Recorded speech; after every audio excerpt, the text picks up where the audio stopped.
Trainee IPS Uday కృష్ణారెడ్డికి 14 రోజుల remand. లైంగికంగా వేధింపుల కేసులో దర్యాప్తు కొనసాగింపు.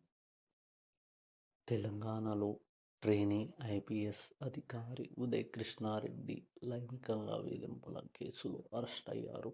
బాధితురాలైన కర్ణాటకకు చెందిన మహిళా ట్రైనీ ఐపీఎస్ ఫిర్యాదు మేరకు కొల్హాపూర్ పోలీసులు కేసు నమోదు చేశారు.